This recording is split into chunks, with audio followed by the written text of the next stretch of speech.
Hello, everyone, and welcome to the very first Million on Mars AMA live stream. We are here with the founders of Million on Mars, very appropriate for the first one. So these three people are amazing.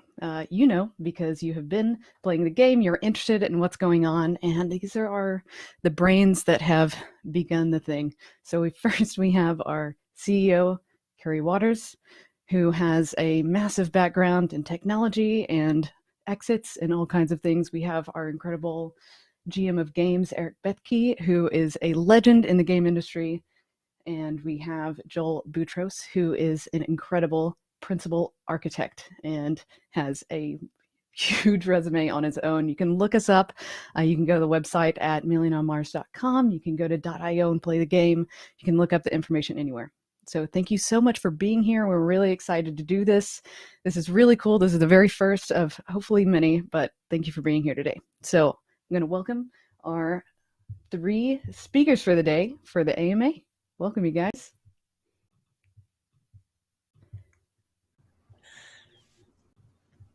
All right, now we're on. Welcome. Thank you. Yeah, how are you guys feeling today? Are you excited, a little nervous? You guys are good-looking people. We clean up good, huh? Yeah. Normally our Zoom calls are a little rougher. So. Yeah. Hey, I want to quickly say that song is awesome. That was Clara's song, and that is, for those of you who don't know, that is Allie's original work. Allie is many things, including a talented musician. So thank you. That was a badass intro. Thank you, Carrie. Thank you. That was kind of a surprise tease too. That hasn't been released yet. So yeah. So everybody watching this stream right now, we saw that for the first time, like you guys did too. So we were all chatting in the background on our Slack, going, "Whoa, that was actually a pretty cool song. Awesome job, Allie." Awesome. Well, thank you so much.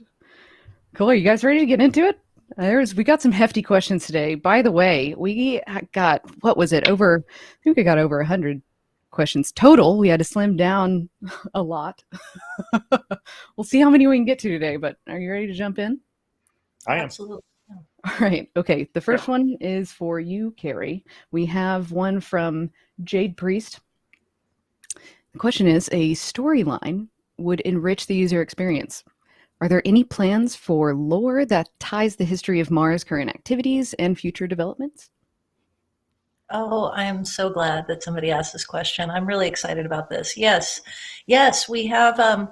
We've been teasing a little bit of lore in the game right now. If you go and you browse the Mars globe, you can see the planets divided into quadrants, and you can read a little bit about what's going on there. And there are a few little Easter eggs for lore there. But we have a whole novel that we've been working on that's set in a universe we've created in the near future on Mars, and we are going to start publishing that serially as a sneak peek for our players starting in early March, tied in with some great new in-game content. You'll be able to go read it if you have a library. So I'm very excited about that. Teasers. Yeah. Yeah. Yeah. I know you weren't looking forward to answering that at all. So I want to just get it out of the way. You're welcome. All the lore. The next one is for Eric. We have a question from Tavis Raw. Hope I pronounced that correctly. The play to earn space has seen many promising games falter when dealing with their tokenomics. How is this handled within the Million on Mars team currently and going forward to maintain a healthy economy? That's a fantastic question. And, you know, we talked about our format for this beforehand, and Carrie said that we shouldn't go on and on for a very long time. So that's really challenging for me because I like my words and I like to say lots of things and I like to geek out. So that was my preamble of wasting a bunch of words right there. But I want to say that it's a super important question. How we're going to maintain it. I'm intensely proud of what we're doing. If you go look at Alcor and you look at the Dust token and you compare that to a bunch of other projects, I'm really pleased how stable Dusk is relative to other tokens that go through like several orders of magnitude of boom and bust. We take it very seriously. We're very intentional about it. We price things in the shop for Dusk. We think about fees. We think about primary sources. We think about secondary sources.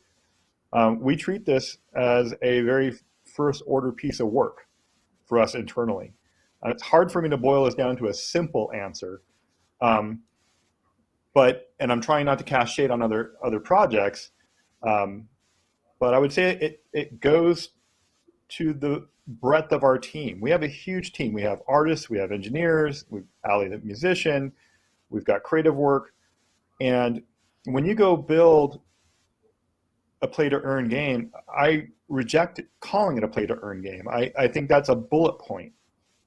Instead, you're building a massively multiplayer game that has an economy where players own their stuff. And if you do that, then you got to bring the full skill set of building a massively multiplayer online game. And we've got those skills, we have that experience. So I'm going to toss this question actually sideways to Carrie, because you know how I like to go on and on. Do you feel like I landed that question, or do you want to, put a bow on that one? So no, I want to say, so I love this. I am so proud of our team. We have Eric as our GM of games, and we also have another very talented game designer, Mitch, on our team. And I don't come from game development. This is my first game company, and I have been learning so much about managing an economy. And I think, Eric, I think you should talk a little bit. I've learned so much about how you think every day about keeping the economy balanced. I think you should say more on that. Okay, I heard I got some permission to go a little longer and a little geekier. Cool. All right. This is a fun one for me. This is a new one. Yeah. So yes, Mitch is our lead designer for Land Rush. We're intensely proud to have him as part of our team. Real humble to work with him every day. It was actually a very conscious decision for him not to be on this opening show for a little bit because you guys know him so well on Discord. He's there all the time. So we just want to get a chance for you guys to see the rest of our faces. It's really important to me and to me and Carrie and the whole team that you guys know us and how transparent we are. So that's another very conscious effort. So managing the game economy, I got to give a lot of credit to Mitch as well. So he and I talk about it daily, hourly, continuously. We looking at everything. We look at like food. Is food oversupplied? Is it too cheap? What is it in the secondary market? God, it's too cheap. Let's tighten it up. Let's create a mission. Sometimes I talk about it darkly. Like I talk about let's create a hole in the ground that players will happily throw their food into to tighten it up. You sometimes use crude expressions like that, but what it really means is can we find a fun quest or mission or something for them to do with it? So I think you have to care a lot. And what we do is we just look around at everything, like take Pirate Radio. Pirate Radio came out of just this general sense of like, let's add value and utility and scarcity to everything. And we have this beautiful soundtrack from Matt Gilmore. I love the soundtrack. It's great. And we bought it from him. We bought his time and we got the album from him. And we put it originally in our 3D game, Spaced Adventure. And then we brought it over as NFTs naturally because, why not? But then there's all these tracks out there and people bought the tracks. But I wasn't happy seeing these tracks down in the cents, 15 cents, 20 cents a track. Like, that's not right. Our stuff is awesome. It needs to be awesome. It needs to have higher prices. So we start thinking about like, what do we do? What do we do? What do we do? Well, then we need to have something that takes in those tracks, that burns the tracks, that pumps up some value. Okay, great. All right, cool. Like how about a radio station? How about a pirate radio station? And then Mitch came over the top and he had the much stronger idea, like let's use vibes and let's consume the vibes and let's level it up. So it's a collaboration. But what I want to stress here that I think is really important is managing the tokenomics of a massive multiplayer online game is difficult, and it's very labor intensive, and it requires more than one person. You have to care about it every day, and you just can't take it for granted. Well spoken. Yeah, the tokenomics bit, you could go on for a little while, I think, Eric. Yeah. No, thank you. That was a wonderful answer. I got one for Joel, if you're ready. Sure.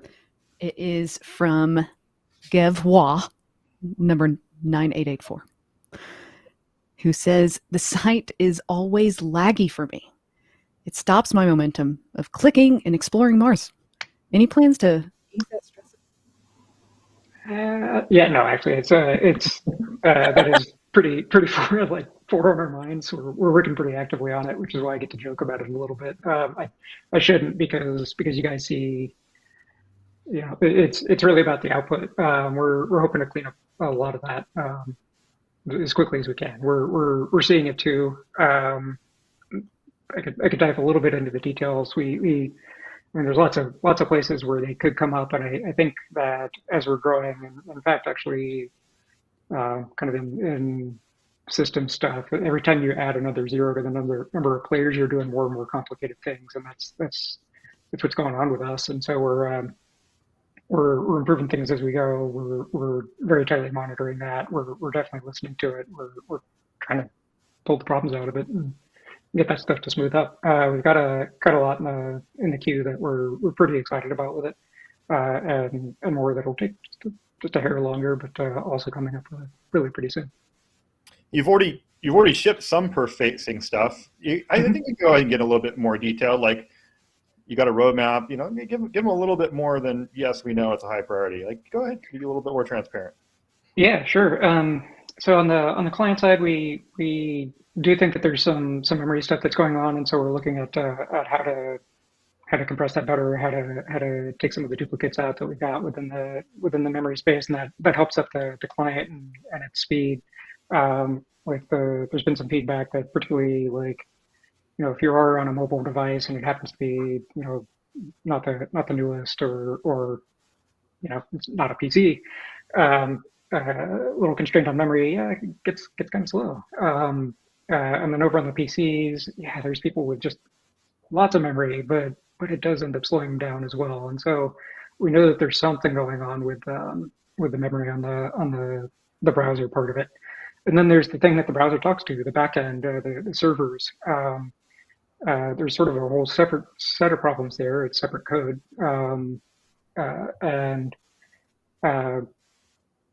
basically we're looking into how that impact happens. Getting down into the weeds a little bit, we're using a particular database. It's really I think meant for, I don't know, I'm actually imagining Google Apps or Google Maps where you've got lots of locations and you go read them, and occasionally you'll go do some modifications, and that actually does fit really well with what we're doing. But I think we're in some places have in the past touched too many things at once. Like work orders was one of them that some of the improvements from earlier this week were, you know what, we're just grabbing all the work orders so we can go and count them. What if we just maintained a count and didn't have to go grab all that data live? And so those are some of the things that we have changed in the already going forward, or already in the past, and then going forward we've got basically more cleanup along those lines, and more places where it's kind of like, you know what, we don't really need that. What we actually just need is the count of that, or we don't really need that exactly, which changes around, and that will mean that we don't have to go touch all these extra other things along the way. So, bunches of refactoring is the word for it. I've met some developers who just hate the word, but I don't know, people who do it, they know what that means, and that's what's ahead of us a little bit. So. Awesome. Thank you. Yeah, thank you for all that work too. We have a big Yeah. portion of the team that is considered that the highest priority. Yeah, This week's been a big week for it in particular. Like we're focusing really hard on it right now. But I mean, there's always been and will always be like attention paid to that. It's core to the experience is how does the game work? How is it is fast? Can I click? Does it lose my clicks? Does it lose my anything? Then yeah, we just got to make sure that's top notch. So. Yeah. Long story short, we really care about your lag. We do. I've got another one for Carrie. That is Gargantu asks, what inspired you to create a Mars-based game? Oh, I love this question too. So I am so proud of what we're doing here. This idea really came out of, Eric and I were brainstorming and we were talking about the future, and we both have kids, we both have sons, and we were talking about how, we both always loved sci-fi, and I know for myself, I always loved stories like Star Trek that showed us a potential future that looked pretty exciting, that looked like a place where you'd want to be. And we realized, we started looking at in popular culture. I'm not the first person to notice that, we seem to be in a mood in our culture where all of our visions of the future seem to be pretty dystopian. And that frustrated me because I believe it goes where you look. And if we want to have a more positive future, we need to envision one. We need to actualize one. And so we were both, we're both pretty nerdy engineers, and as is Joel, and as are you, Allie. I'll point out to everybody here may not realize. So Eric and Joel and I were 1, 2, and 3 in this company, and Allie was number 4. So you have your first 4 Martians here. But I think we looked at there's a lot of reason to have hope for the latter 21st century. If we can become a multiplanetary species, if we can get out beyond our atmosphere and go out into the asteroid belt and start mining for resources there, for example, then our species can continue to grow, and we can continue to learn and expand into the universe and continue to evolve. And that's pretty exciting. And there was nothing in popular culture there's The Martian, and there are other pieces of media that talk about the really early stages of exploring Mars. And then there's stuff set way far off in the future, like Star Trek or The Expanse. But there's nobody talking about what could the latter 21st century look like if some of our brightest minds are right and we get to Mars for the first time in the next decade, then it's plausible that there could be 1 million people living there at the end of the century. And so what does it look like in the 2060s for people in their 20s to think about, immigrating to this boom town, and what does their life look like? And those were really interesting questions to me, and I think interesting questions to Eric. And it's a fun thing to build a large scale social experiment around, to build like a really entertaining game that people can come away with some inspiration and a little bit of knowledge, and this kind of concrete idea that the future could be better. Nice. Yeah, Eric and Joel, do you have anything to that? Yeah. I don't know, Eric, you have more thoughts on that?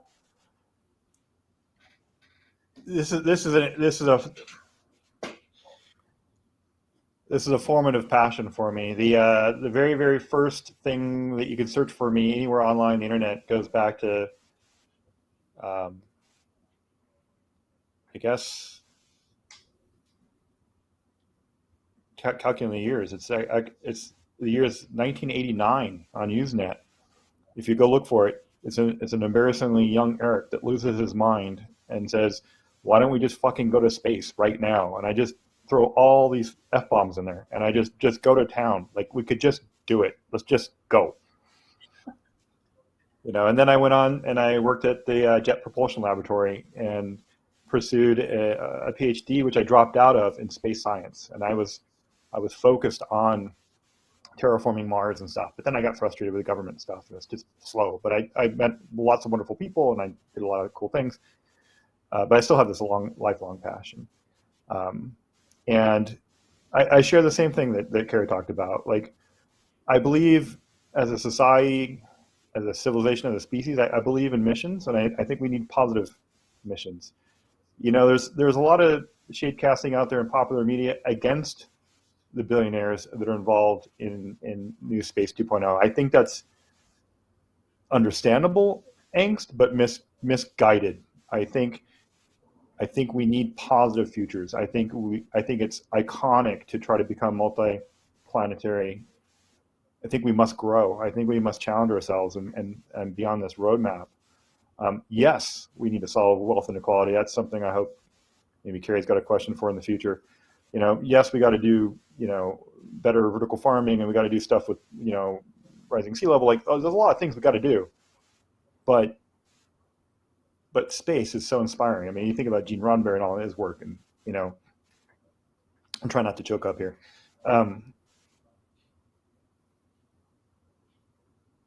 We need a mission to unite us, and I hope through our work here on Land Rush, we entertain you, absolutely.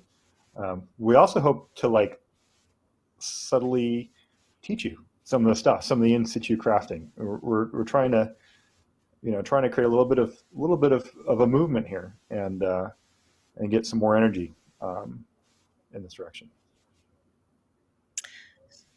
So there's a concept called the hieroglyph theory of why science fiction can help inspire us to do big things. You know, the iconic example is there's a theory that the iPhone developed the way it did because a number of the engineers who worked on it grew up watching Star Trek and had the common frame of reference of a tricorder to refer to in thinking about it, right? I subscribe to this theory. I think it's really important, and so we need a hieroglyph for what it could look like for our species to actually live on other planets, and we're trying to co-create one with our players. That's why Mars. Yeah. Thank you, guys. That might be the winner of the one so far, but we'll see what we can do with the rest of the AMA. Joel? Cool. Yeah. We got one from one of our favorite players, ya boy. Oh, nice. Who says, what is your favorite thing about the Million on Mars community? Just one. I don't know. I mean, it sort of distills down to I love hanging out there because they're sort of my people. I mean, like, to be honest, I also don't come from a game background other than, like, oh yeah, this is kind of a fun little puzzle or fun little. And so to say that I didn't have the techniques down getting into it, and so I see all this stuff.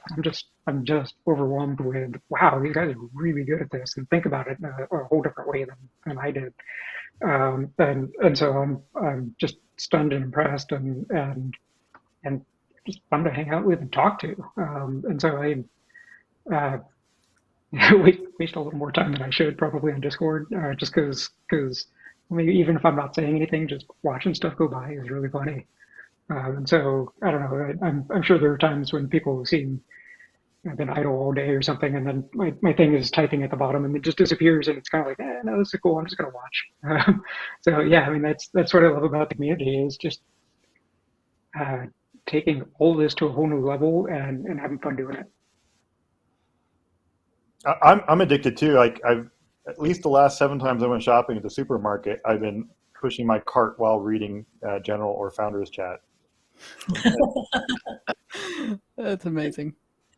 That's true. It's true. 100%. We also get a lot of good ideas from community too. I don't know if you wanted to speak to that at all, but that's some pretty good stuff. And great team members. Oh yeah. Yeah. Yeah, I think I think the ideas are fantastic, and that's something where if we sat on this game for 3 years, it'd just be our ideas. And so getting out there and doing the iteration and the fast movement and all that stuff is important. Like we we float our ideas, ideas come back. Like there's a mixing pot there that good comes out of. Eric, got one from Darkside543. Will we be able to mint NFTs in the game at some point? Yeah, absolutely, and probably sooner than you suspect. Um, it's something that comes up in Discord a lot right now. You know, we're starting to trademark like mom speed or something like that, and we haven't really distilled it down into something crisp and pithy. Um, but we're sitting on top of some really important news that I'm not going to quite spill in this channel. And the first person that earns the right to spill that news will be Carrie. She's sitting on something. I'm just leaving you guys with a cliffhanger, middle of the AMA. But it absolutely has, yeah, it absolutely has been a founding idea that actually Mitch brought to us early on. Is he's like, hey, you know, let's split this value chain between us, the game developer, and the hardcore player, and let's give them the ability to mint the NFTs and then trade them with each other and then make some more value. We took that kernel of a thought. We've been doing a lot of stuff internally. We're getting really darn close to getting this rolled out. And that is also why I'm also super thrilled about blockchain games and play and own, is this idea that the current $160 billion game industry is currently making a phenomenal amount of money. Again, $160 billion a year game industry. And that's based on, you know, publishers absolutely owning the game, completely owning the game. End user license agreement, click to agree, you know, you have a temporary limited license to lease some entertainment, and it still makes $160 billion.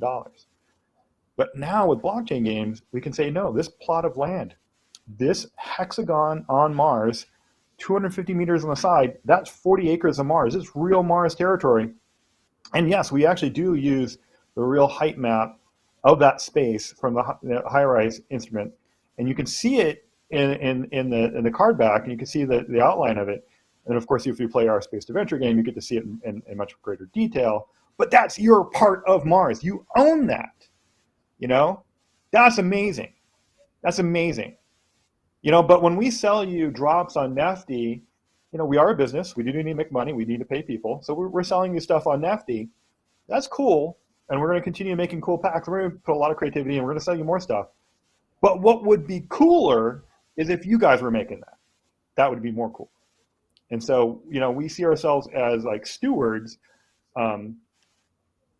creating the tools to create this virtual Mars and bring the future of Mars forward, but build it with you and build out this experience with you. And you're helping us build this metaverse. You're helping us figure out the economic flows. You're helping build this whole structure. So it's extremely on mission for us to turn this over where you guys do the bulk of the minting of the NFTs.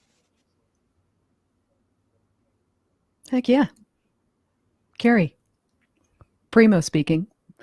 What are your thoughts on attracting new players or expanding to audience outside of existing Wax communities? Oh yeah, that's a great question. So Wax has been a great community for us to launch inside. I mean, I think I'm sure that most of the people that are watching this AMA are probably in the Wax gaming ecosystem, and it was such a great place for us to start out as a startup. They have a lot of tools. There are a lot of companies that are making gaming specific tools that we use all the time. And so it was a great blockchain to launch on. However, because Wax isn't really used for DeFi at all, of course, it's kind of it's an ecosystem that's smaller than a lot of these emerging kind of blockchain ecosystems. So we do have plans to expand both on Wax and on additional blockchains, and we will need to. We have already said in our white paper that we're getting to a governance token. We haven't made an announcement yet, but we are working towards something. We've been talking about that for a while. And of course, that will put us on blockchains that do DeFi as well. So that's, you know, we're going to get to a much bigger pool. There's already this awesome engaged, very, very early market of play to earn players, but there's a much future latent market of people that are interested in Web3, interested in the crypto revolution, like to play games, really want to, take their lives online as seriously as they do their physical goods, because it's 2022.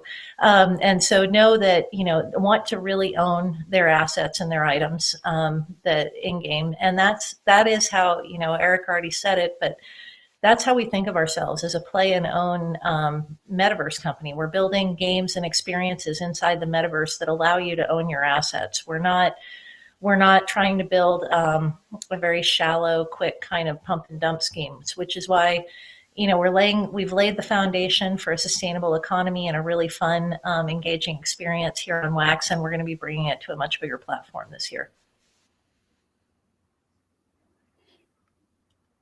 That kind of leads into the next question a little bit. For Joel, we have Lyle. Two-part question. One is, will the dust token grow and release on big platforms like Binance? Part two, why is the withdrawal time limited and I have to wait 2 weeks? While every withdrawal there is already a 10% fee. The second's a little easier for me. So basically, I mean, if it's fluid and free and you just take it out, then people take it out, and it can torpedo the currency, and so that's part of us, certainly encouraging players to do something with it, to enjoy it. But if you do need to get it out, if we've had players contact us about, hey, this winning that just happened, like that paid for my semester. Like there came out, somebody contacted us with that one yesterday, and we're really excited to be able to do that. And so we don't want to lock it down completely. We don't want to open it up completely. We're trying to find a good middle ground with it. On the Binance side, I think Terry sort of just alluded to some of that, and I don't want to steal any future announcement thunder, or any plans like that. And honestly, I'll be involved in it in a nuts and bolts way, but a lot of that planning is from all of us, and so yeah. I think I'd like to add the other benefit of the 2 weeks. It allows us to get to know this new player and verify that they really are a human, as opposed to a different variety of account.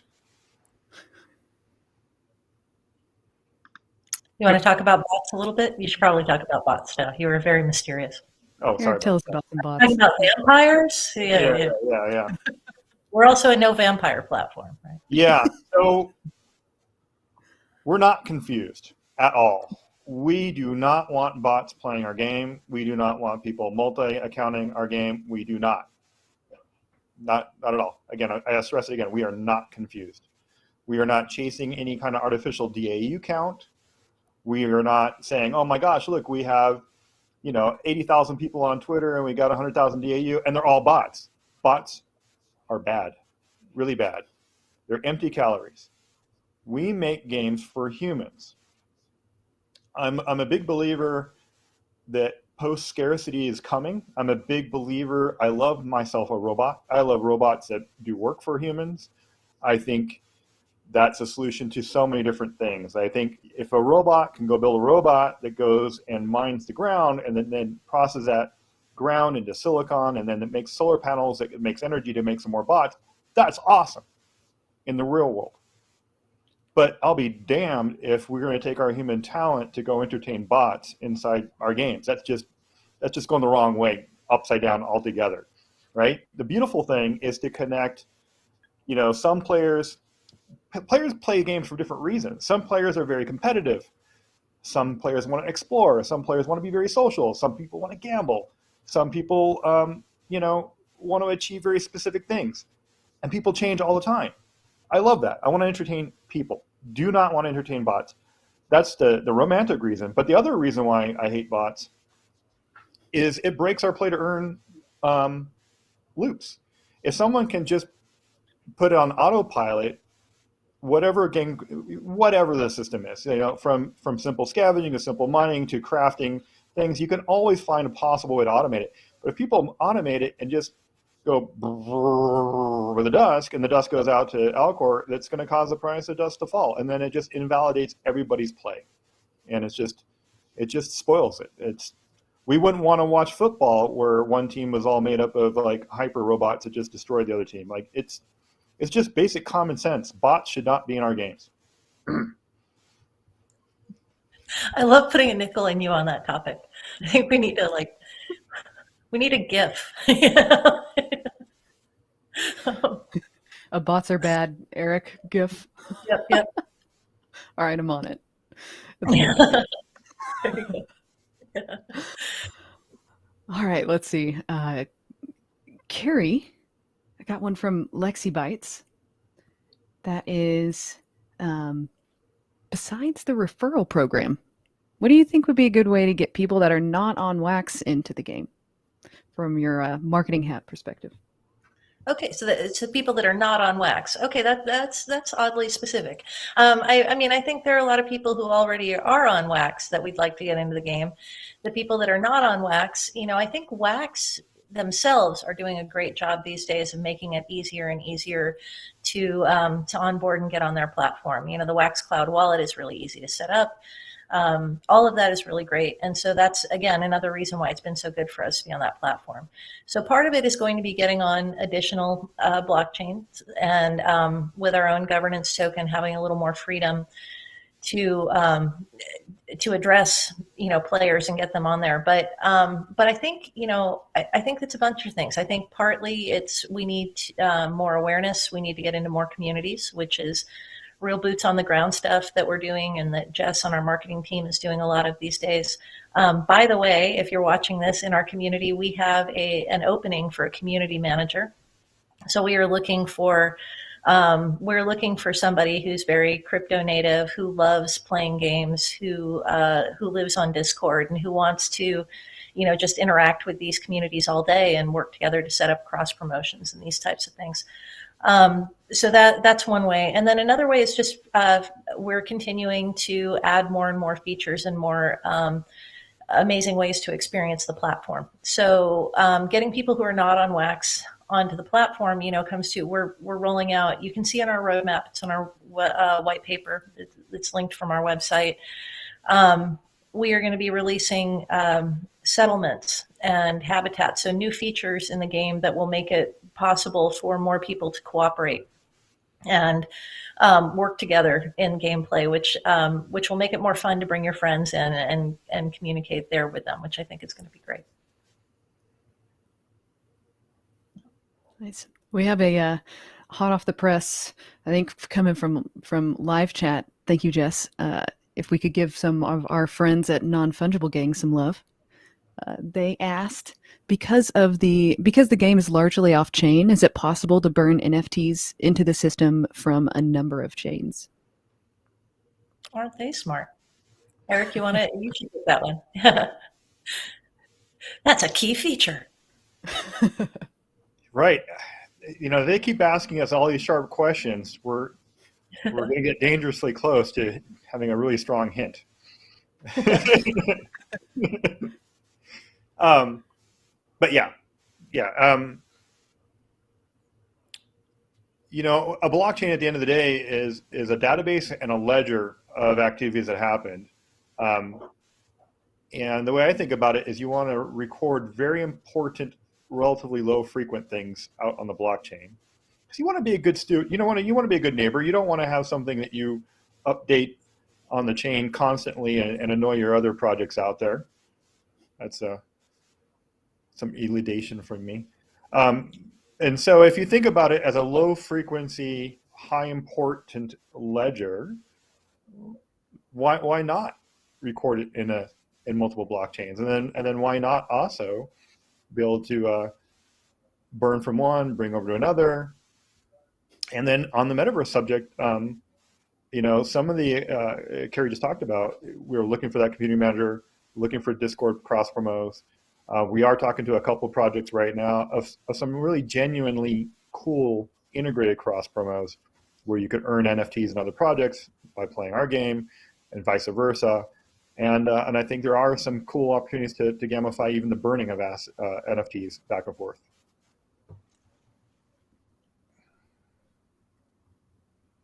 Thank you. All right. Yeah, hints all over the place. I've got a, let's see, that's pretty similar. We'll go to another one for Carrie from Dinberg Zero. Will there be a feature to rent own land or a rest to gain stamina? Oh, that's a great question. So, will there be a feature to rent land that you own? So we are, we're working on settlements. That's in the roadmap, and we've talked a little bit about that. The idea of settlements is, probably conceptually something that people can get pretty quickly. There will be habitats. That's a way for you to invite your friends to come in and play with you in the same settlement. And so there will be a rental feature as part of that. We'll be rolling that all out actually really soon. I'm excited to see that coming. All right, another one for you, Carrie, from Crypto Zoo. Are there any plans to allow us to mine Deimos and Phobos? Did I pronounce that right? I reckon they have a lot of rocks we could use, they say.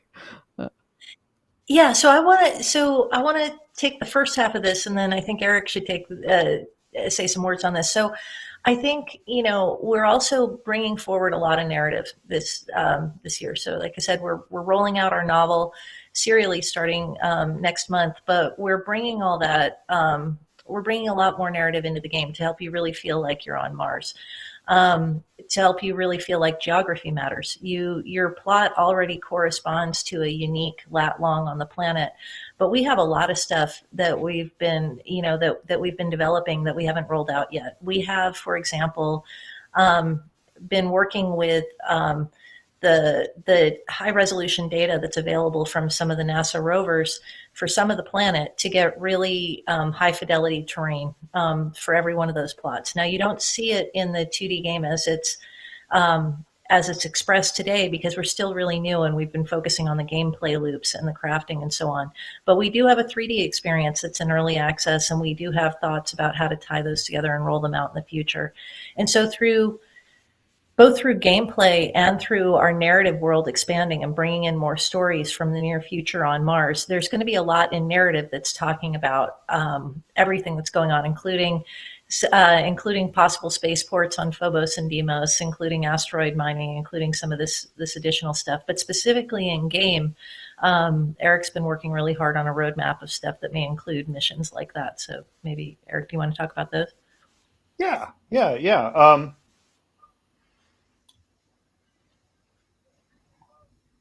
I can't help but be a little bit high level first. In the greater space community, the space settlement, because we use the word settlement now, not space colonization, the space settlement community is tribal because we can't help ourselves but be tribal. There is the Moon First crowd, and then there's the Mars First crowd, right?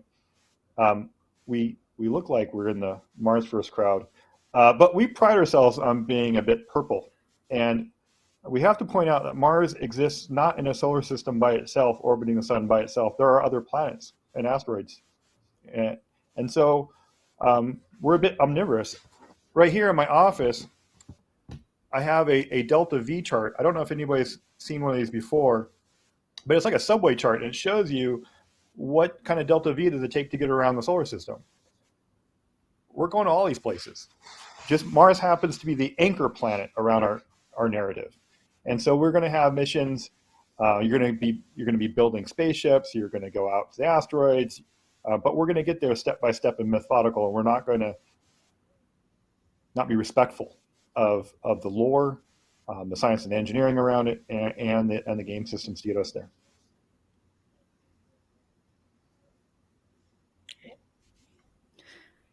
All right, I got a good Joel and Eric one. If you guys want to dual tackle, from 7-7. Question is, I like the idea of exchanging resources. This is so darn fun and creative. Is there any chance to add something like a graph or chart on the marketplace? Kind of wish Mitch was here for that one too.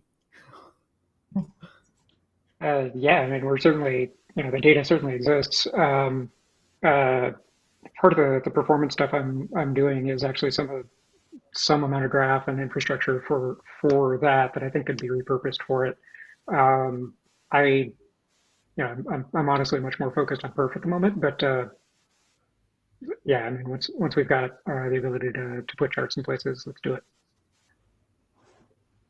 Yeah, it's a very popular, very popular request to put charts in the marketplace. Myself as a player, I'd like it. Mm-hmm. Mitch has been calling out in the last 48 hours another feature closely related to that, and we're going to do that really soon too, which is in my inventory, show me the rolled up value in Dusk of everything in my inventory based on the current 24-hour pricing. I think if people saw that, I think he's right. It'd be really exciting to see how much value you have in shards and resources and coffee beans and poop on Mars. There's a lot of value in your inventory. And then being able to translate that value into graphs and understand, okay, cool, I'm going to do this or do that. I think that'd be a lot of fun. One thing we have to be careful about, though, is we don't want to take agency away from you from the players. We don't want you to go to the marketplace and click on the button to say sell and have it go, are you sure you really want to sell? That's not a really good price. You could be getting a better price. We don't want to automate it for you. You're still the player.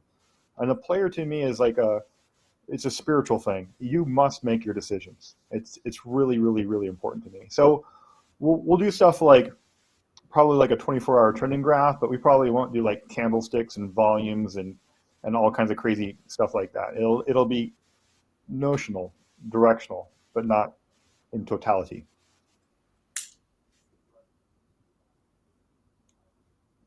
Thank you. Awesome. Carrie, question from 88 Mining. What is your aim for how much an optimized minimum spin player can earn per day?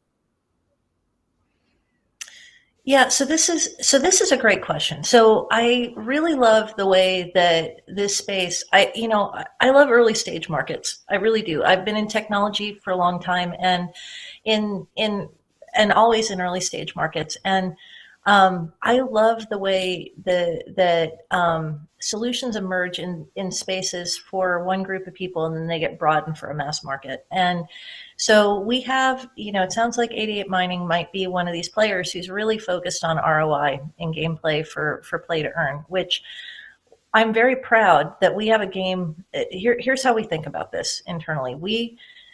We've said it a couple of times. We are a play and own company. This is not new. This started out because we wanted to build a great game because we have DNA in our company to build great games.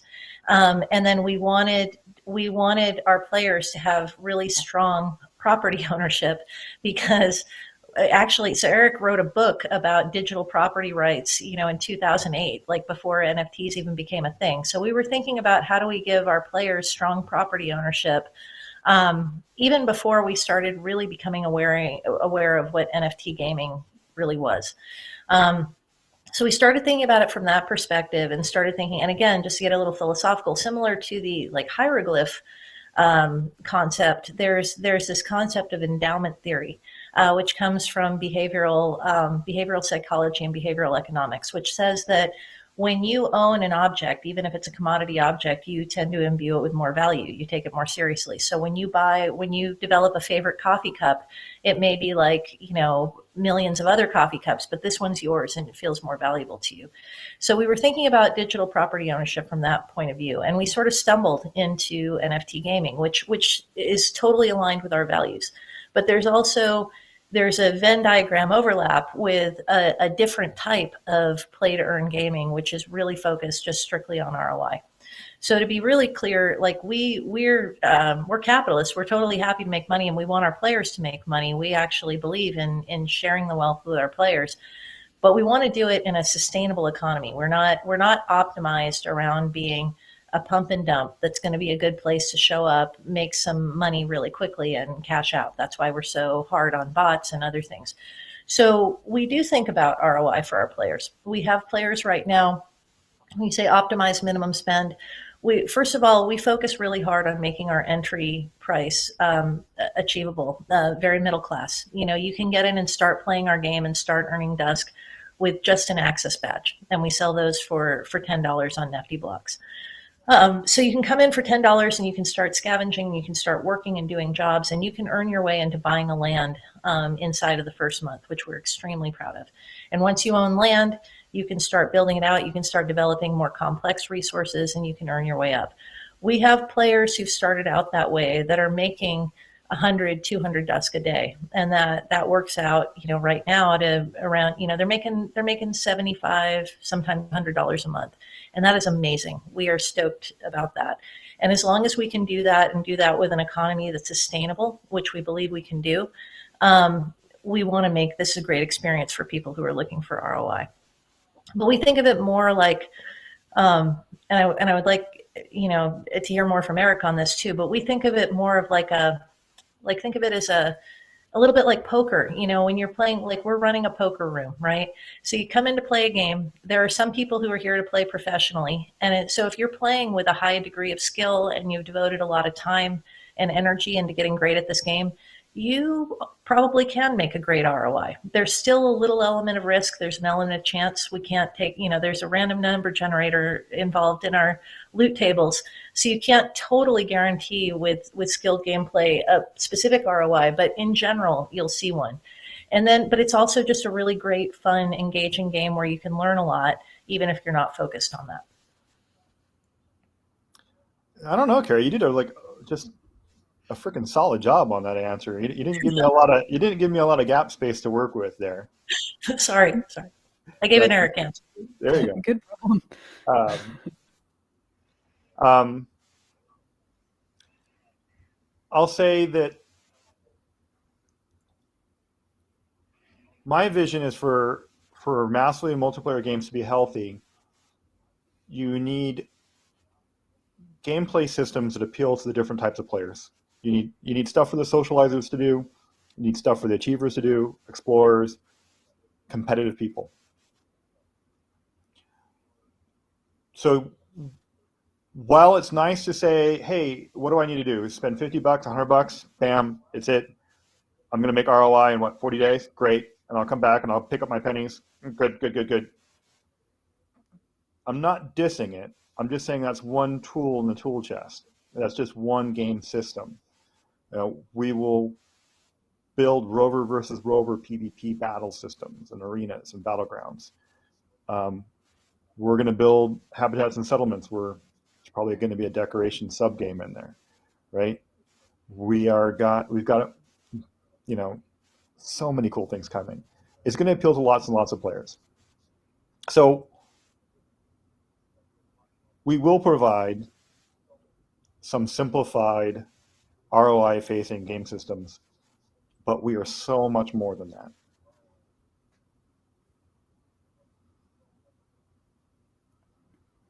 Mic drop. Well, we can we're running down to our last few minutes, and probably have time for maybe one more question, and then we'll be doing the giveaways. I think I forgot to announce that at the beginning, but if you were advertised to get here, you probably were very interested in the land pack giveaways that we'll be announcing at the end of this video, or the end of this stream. So if we would like to do maybe a quick fire, are you guys down to do like a quick fire few for all of you, and whoever grabs it first, just make it a quick game. Let's try to pick off some funny ones. Yeah. Okay. Well, how about Mars Resident wants to know, which I think is a great question. Mars Resident asks, in the last few days, a lot of things happen. Do you always work? Do you have free time? Oh, I think Joel should take this one. We do always work. It's mixed. I mean, we love working on this stuff, and so it's kind of like, well, I mean, do you call it work? Some days, but many days, no, it's just kind of doing what you love to do. So nice. Yeah. I mean, it's fun. Like we're an entertainment company. It's hard to stop sometimes. Yeah.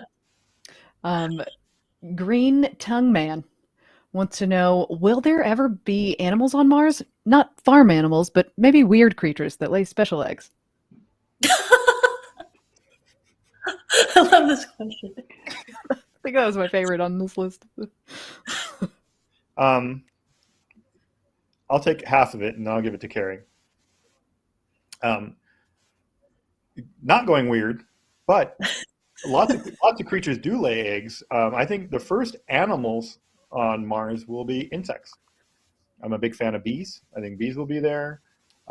There's a lot of literature about talking about insects for protein, and there's insects for milk even.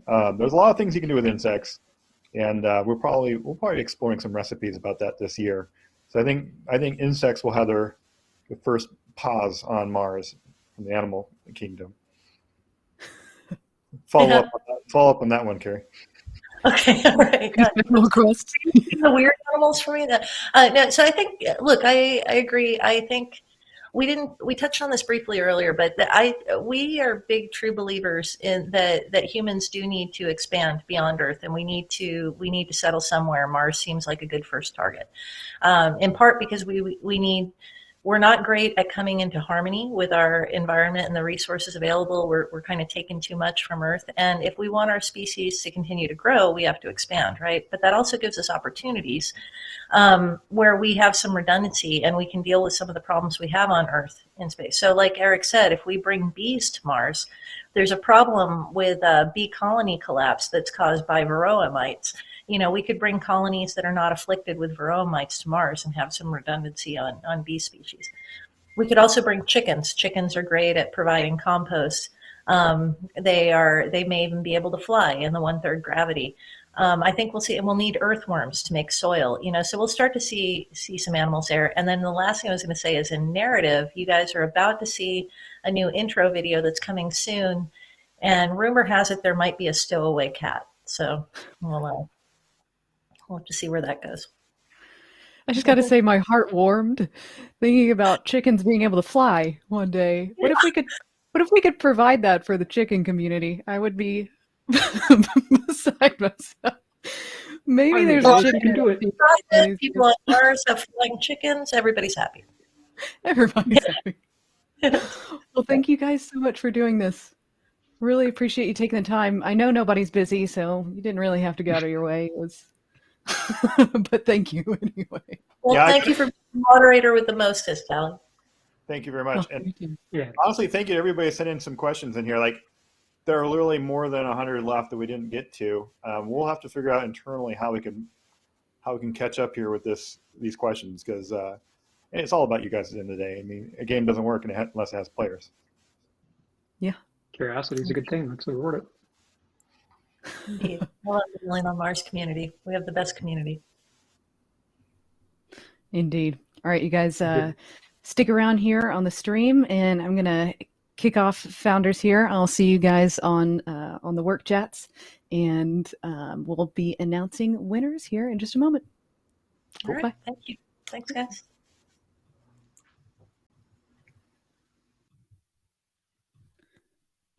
All right. Thank you guys for being patient with me while I'm figuring. Thank you for hanging out and for asking questions. If you did in the chat, I think the next one will be a little bit better at getting live questions in. And we will definitely be doing this again. We got a lot of amazing questions that we could not get to. So without further ado, let's get to the giveaways. Let's see here. We have 3 land packs that we're giving away, and we're going to be posting this in Discord. We'll be posting it in Twitter. So if you forget, we will also be we'll be calling you out and dropping you these here shortly. The very first winner is Civilix. I don't know if I'm going to pronounce these very well, but Civilix, you have just won a land pack. We have Alex R 1485 and True Lele 2. So I'm not sure if those are your addresses or not, but we'll send you to the addresses that you submitted with. We'll get a hold of you. We'll send you some land packs. We will be announcing the access badge winners on Twitter and Discord as well. So I'm not going to read all of those off to you right now, but there will be quite a few. So thank you again for sticking around. And if you would like, you can subscribe to this stuff wherever you're watching. It always helps. But go play the game. Go let us know what you think. Please comment and engage in the community and chat. Tell us what you want to see, what you like, what you don't like. We love to hear it all. So thank you again for being here. And until the next time, at Astro Martian.